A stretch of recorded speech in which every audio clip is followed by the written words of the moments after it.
Our third speaker today is Mr. Swapnil Poddar. He's the founder director of ERA Sustainable Water Solutions. Mr. Swapnil is a social entrepreneur, water sustainability expert with over 13 years of experience in industrial water management. As the founder of ERA Water, he has led 500 plus projects across sectors such as manufacturing, FMCG, auto, pharma, packaging. His work focuses on integrated end-to-end strategies for water conservation, including source augmentation, reuse, recharge, monitoring, automation, and innovations. Under his leadership, ERA Water has helped industries achieve compliance, mitigate water risk, and strengthen ESG performance. With a cumulative conservation impact of over 1 billion liters, and his approach combines engineering, system thinking, deep field execution to incorporate best practices into the core operations. Swapnil's expertise is recognized by Stanford University, IIM Bangalore, IISc Bangalore, and Ministry of Industry and Commerce. He is a recipient of National Water Award and has been named most thoughtful water management leader. He has a vision to make India water secure. Welcome, Mr. Swapnil. Thank you, ma'am. And I must really commend your efforts, Dr. Vikram. It was a very impressive presentation. Now, he has set the bar high. Let's hope I get to keep up the level. So, thank you.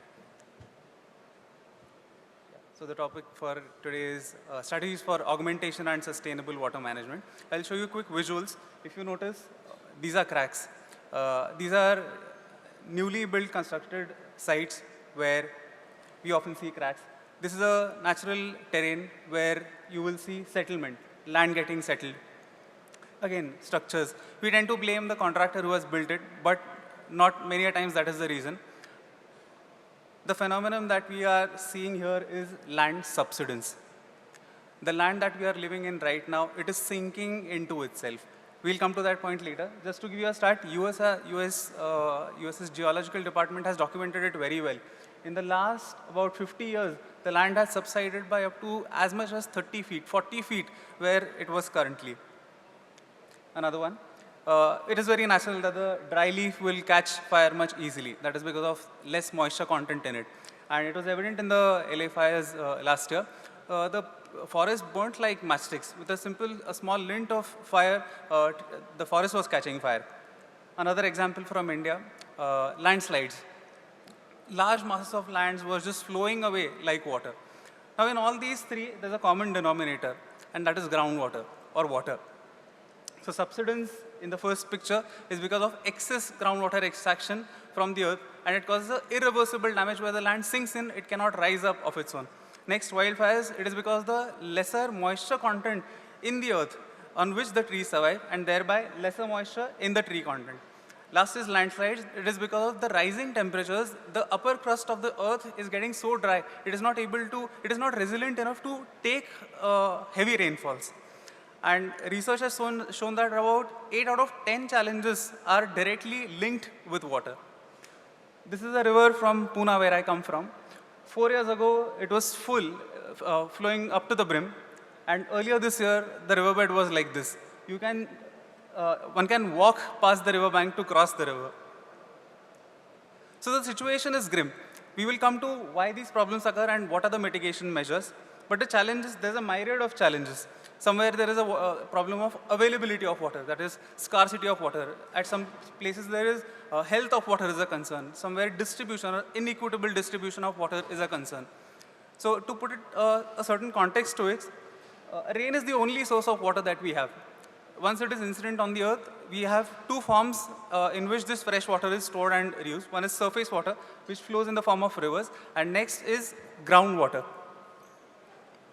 So ideally, surface water, we create interventions in the form of dams or lakes where this water is utilized within the urban setup or a rural setup. And we should compensate for the entire year's needs from surface water, ideally. The civilization started around water, but when we discovered groundwater, this is where we started to move away from the rivers. And once we started moving away from the rivers, we made these structures. Now, these structures are about 1,000 years old. Even today, they hold water, fresh water, and they're able to give us groundwater. But this was the inflection point where we started to explore more, we improvised more, we started digging borewells. Earlier, we used to strike groundwater at say 10 feet, 20 feet, 30 feet below ground, and now we are striking water from as deep as 2,000 feet below ground level. And this is where we moved from farming, we moved away from the rivers, urbanization happened, and coupled with industrialization, the three that you see, we are top consumers of fresh water. And the recent study has shown fresh water, of the total fresh water that we consume, about 29% of the fresh water comes from groundwater. To give you a stat, India is the largest extractor of groundwater in the world. We extract more groundwater combining China and US together. So where does that water go? We just don't pump out groundwater and let it out in the drains, right? It goes into the manufacturing processes. It goes into the products. It is a part of the supply chain. And it's a very heart-wrenching fact that India is the largest exporter of embedded water, and more so groundwater. And the unfortunate part is groundwater is not measured or it is not monitored at the moment. So there has been a lot of talk about net zero. I'll show you certain case studies. I hope you get to pick up points from those. But there is a key driver that is happening. We started in 2012. In the past 13 years, when sustainability was not even a keyword, we realized that CII has laid a very good framework and guidelines for industries specifically to monitor their water consumption, where does it come from, how can it be saved, and so on and so forth. Next, now with the sudden change in the climatic patterns, there are a lot of risks that are associated directly with water. Loss of business continuity, or there is loss of compliance which could be overstepped unknowingly. And last is, in the recent experience we have learned, if the water usage is linked with your revenue, this is where we realize the value of water. Today, the charge of water is very negligible. Most of the places get water free of charge, or otherwise they get it for say 10, 15, 20 rupees for a meter cube of water. So this is one case study where this was an industry which makes medical products. They need steam for sterilization at every process. And this was located on a hilltop which is about 50 meters above the natural road level. So whenever it rained, the water used to gush out of that terrain and it used to flood downstream communities. This is where we created a water body. You will see a timeline of 6 years, how that water body replicates a natural water body and it is able to store water.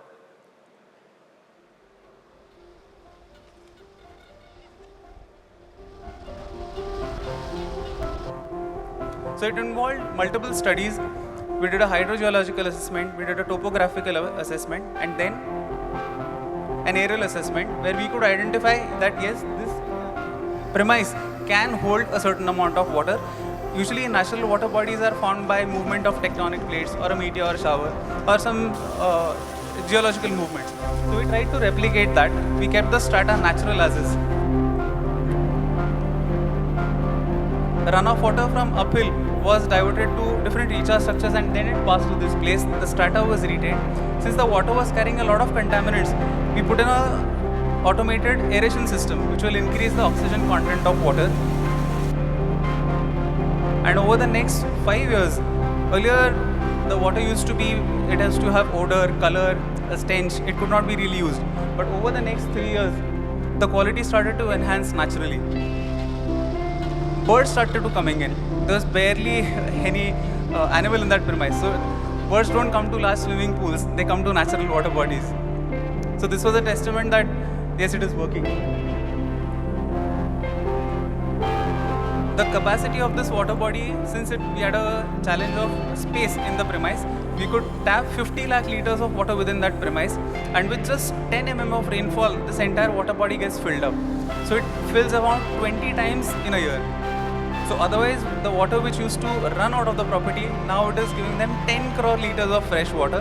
And as of today, after 7 years, the water is clean blue. It is retained even in the months of May.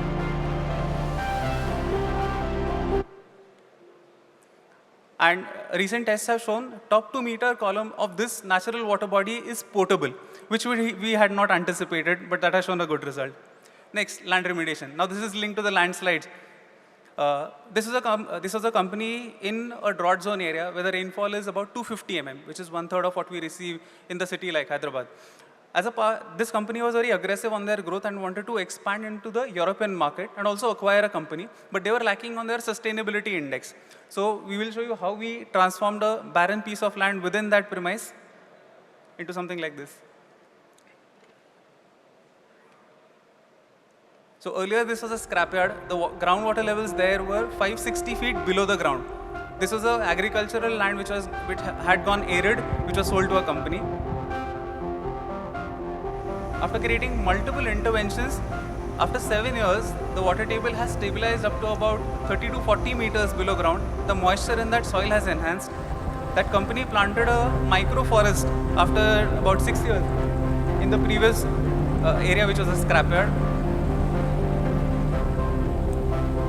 And earlier, which was this, is now micro forest. The trees have now grown taller than the street lights. They've also measured the temperature in that zone has significantly reduced. The mean temperature during summers there varies between 38 and 42, 43 degrees. But in this area, the temperature remains 8 to 10% lower than the ambient temperature. In fact, this has piqued interest of a lot of other companies in that area, because earlier the land which was like this in 2016,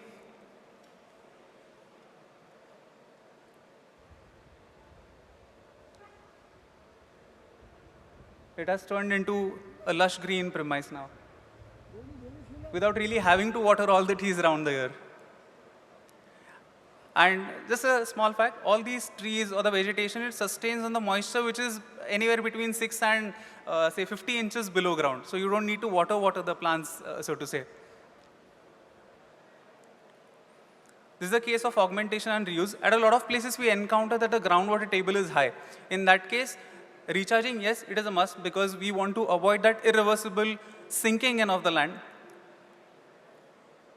So we developed a product where whenever it rains, these filters or this system breaks that flow, intense flow of water. It gets filtered naturally. And last year in Pune, the rivers were close to the floodlines. And during that time, these systems, they were busy conserving water. Within just a span of 2 years, the water table has augmented about 30% to its previous benchmark.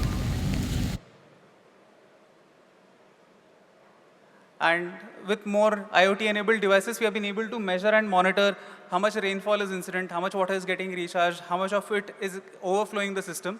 Excess water, you can see the filtered outflow of that water is clear blue. This water can be used directly in the process. For example, in this very premise, DM water can be replaced with this, because this filtered rainwater does not carry fluorides or chlorides. The TDS content is very low. We added some 5S concept to the traditional system. So every recharge or every system that we have put in, we have tagged it, named it in a way that it is, and we have given ownership of that zone to that particular person in that area. Earlier, these conventional systems were regarded as, yeah, they're there. You need not really need to look at that. But now people are coming and taking pictures of this area. And we have seen what I said, groundwater table augmentation. We have seen a significant rise. This was another case where this industry was 100% dependent on groundwater. There is no piped water supply as such. Again, in a drought zone. Earlier, the groundwater table was about 400 feet below ground. That is about 120, 30 odd meters. But after 5, 6 years, you could literally touch the groundwater.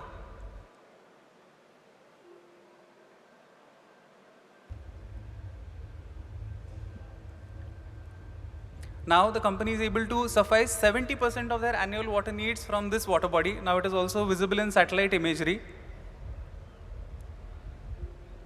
Again here, birds started to come in. The company has taken pictures of ducks in this area.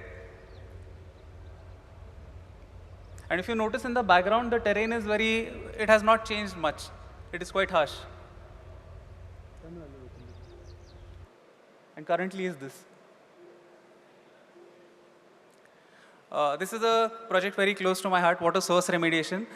This is a concept we try to develop. Now, as I mentioned earlier, fresh water is harnessed from surface sources or groundwater sources. So we as a country, we are blessed with a lot of groundwater resources. And surface water, rivers and groundwaters, they are deeply connected. But due to demanding infrastructure, we tend to block the groundwater sources. We try to construct infrastructure over it. So this was one such groundwater source, which is 50 years old. The entire village used to sustain on this, but 2 years ago, the condition of that source was like this. We took up the project to remediate. Remediation is like a doctor providing a remedy, repairing ill health of a patient and bringing it back to life.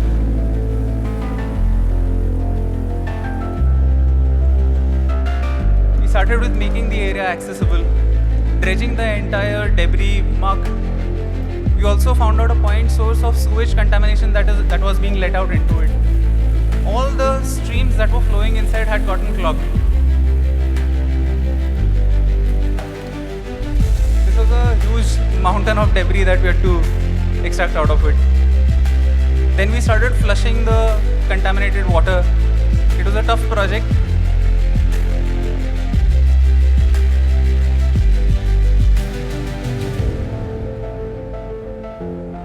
You can see all the muck and dark water coming out of it. We had to let it be for a month, and you can visually see it is coming back to life.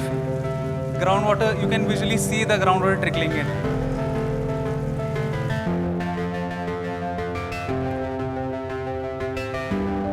So earlier, which was an abandoned, heavily polluted perennial source, now holds clear blue water with very high oxygen content in it.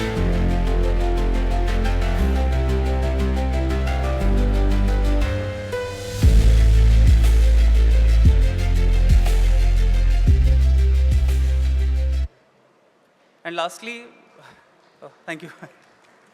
All of us, we are aware that we need to do something, but when we started in 2012, we decided there is much more that is needed apart from awareness.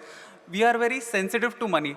A lot of questions that have come up in the yesterday's talks or today's talks, a lot of people ask, what is the cost for this? So this is where we get very sensitive. So that's what we are trying to do. We are trying to sensitize the masses, right from old age, the senior citizens of the city, or down to the schools, institutions. And recently, it was surprising for us, Stanford University took our inputs in these regards. So we feel that there is a dire need to sensitize the masses so that we are able to drive an action in that direction. And on a closing note, the recent skirmish that we had with Pakistan, we have seen it very closely. How just limiting the access of water to a country can bring them to a brink of national collapse. That's the importance of water. This is where we realize the value of water. So we must treat water as a matter of strategic security, like energy and defense, and not just sustainability. And on a closing note, just as we decarbonize for climate security, we must manage water for national security. And I must appreciate all of you that you are here, because you are the true national assets who are willing to take that step towards making India water secure.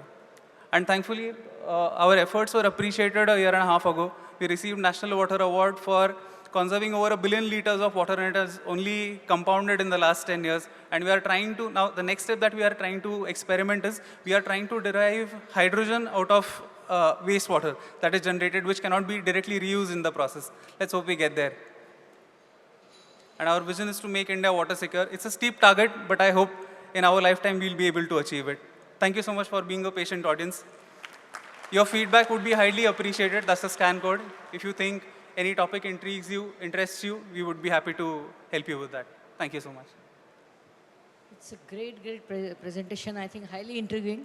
Water is something which I think from industry perspective, the first Environment Protection Act was Water Act. Yeah. The consent to operate, the environment consent, all EC is given to an industry under Water Act 1974.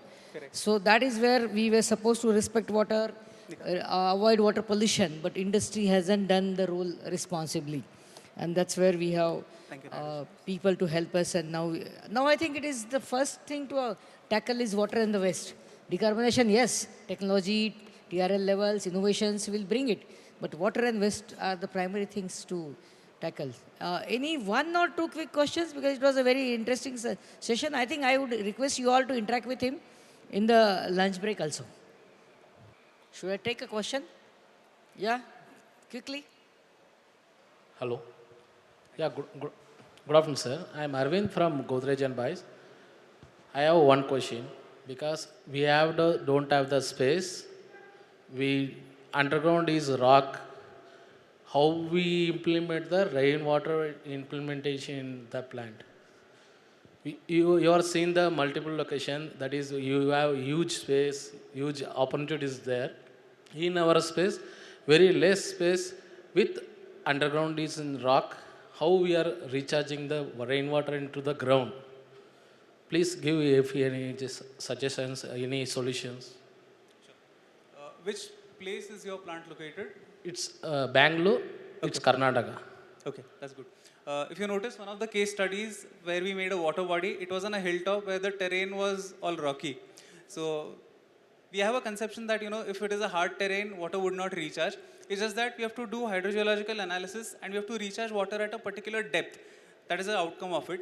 And more often than not, if it is a very hard terrain, the rate of recharge is very slow. In that case, excess water can be diverted into a water body where the water can be retained naturally. It can be reused, or it can be diverted to existing tanks where we can reuse it. Taking too much effort forcefully to recharge excess water, that does not make a very practical sense. But yes, the first priority is to recharge. Excess of that can be diverted into water bodies or for reuse mechanisms. Yes, sir. Already we are implemented the one of the 50%. We are using V-wire technology that we Nice. are recharging to the through borewell. We are recharging the underground. But any other better solution for the other off? We don't have the one borewell with one side. Other side we don't have the option. That's why we are. I am checking with the any solutions, better solutions. If you have space, then water body is the way to go, because once a water body is naturally it's made, it's like a natural water body. It will sustain itself without you having to do anything. So if space is not a constraint, then yes, water body, it serves both the purposes, recharge as well as reuse. Understood. Thank you, sir. Sure, thanks. Thank you. You have to rush for the mic. You can't stay sitting there like this. Youngsters. Yeah. Hello. So I have a question. So how do we have a balance between biodiversity and water? Reason being, I've seen that one structure to kind of conserve the water and to reduce the water evaporation losses, Correct. we are covering that. But do we have other technologies that we can implement? Because maybe it's a cost-effective solution that we have seen in the videos that you shared. So how we can have both the balance between biodiversity and water? Reason being, because it kind of it create a barrier for the access for the biodiversity if you have any birds or maybe animal in the areas. Okay. Sorry, I didn't get your question. Balance for water I conservation. think you showed some structure built Ah, on that. right. So that is where Over he's the water wondering whether body. birds Oh, will right. come in or. So I think it was partially built only on one side. So I'll illustrate that example. So the industry where we work, since water body is not a moving source of water, if it is a stagnant or a steady source of water, uh, algae tends to grow at the bottom, which dilutes the quality of water. In that specific industry, the water was being used for steam generation and sterilization. So we covered it with a self-supported structure in a way that sunlight won't pass into the water body, but air would pass. So the water remains fresh. So was this cost effective for them? Yes, it was. For others, it might not be. For them, the daily fresh water requirement was very high, and when it was not covered, the rejection of fresh water was comparatively higher. With that, the rejection reduced. And for them, they were planning to expand outside of India because of lack of water. But with this solution, they have expanded within India. For them, yes, it was cost effective, but it may not be cost effective for everyone. Since it is not a ready solution for each and everyone, we have to tailor make solutions for particular site conditions. And lastly, as far as biodiversity is concerned, it's a very basic thing that life began in water. So once there is water, it attracts biodiversity. We had not made special efforts to bring in birds, and these are migratory birds which come from far off continents. So it's a good thing that biodiversity has come in, and also because of increased moisture retention within that premise, naturally the vegetation has increased. Animals have started to come in. So that was I would say, a good byproduct of our system.